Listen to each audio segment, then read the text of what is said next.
இனி பெப்சி, கொக்கோ கோலாவை நம்ம வீட்லயே சூப்பரா செய்யலாம். அதுவும் ஹெல்தியான முறையில. அட சொன்னா நம்புங்க, நான் சொல்ற மாதிரியே பெர்ஃபெக்ட்டா பண்ணீங்கன்னா 90% அதே மாரி கொக்கோ கோலா டேஸ்ட் உங்களுக்கும் கிடைக்கும். அதுவும் இது செய்யறது இவ்வளோ ஈஸியான்னு நீங்களே அசந்து போயிருவீங்க.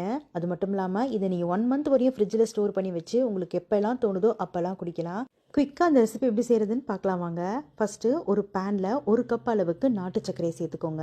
நாட்டு சர்க்கரை லேசாக அந்த மாதிரி பிசு பிசுன்னு ஆனதுக்கப்புறமா அதில் ஒரு 2 கப் அளவுக்கு தண்ணி சேர்த்துக்கோங்க. தண்ணி சேர்த்ததுக்கப்புறமா லேசாக கலந்து விட்டுக்கோங்க, அந்த கட்டியெல்லாம் கரையிற வரையும். அதுக்கப்புறமா அதில் ஒரு பெரிய சுருள்பட்டை, ஒரு 1/2 டீஸ்பூன் போல் மல்லி விதைகள் சேர்த்துக்கோங்க. அடுத்ததாக அதில் 1/4 பீஸ் அளவுக்கு ஜாதிக்காவை இந்த மாதிரி சீவி விட்டுக்கோங்க.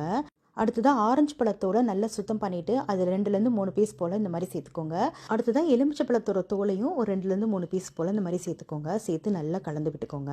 ஒரு 10 நிமிஷம் நல்லா தளதளன்னு கொதிக்க விடுங்க. நல்லா கொஞ்சம் நேரம் வத்தி வரும். வத்தி வந்ததுக்கப்புறமா இந்த மாதிரி ஸ்ட்ரெயினரை வச்சு அதை வடித்து எடுத்துக்கோங்க. இது பார்க்குறதுக்கு ஒரு சிரப்பு மாதிரி கொஞ்சம் திக்காக இருக்கும்.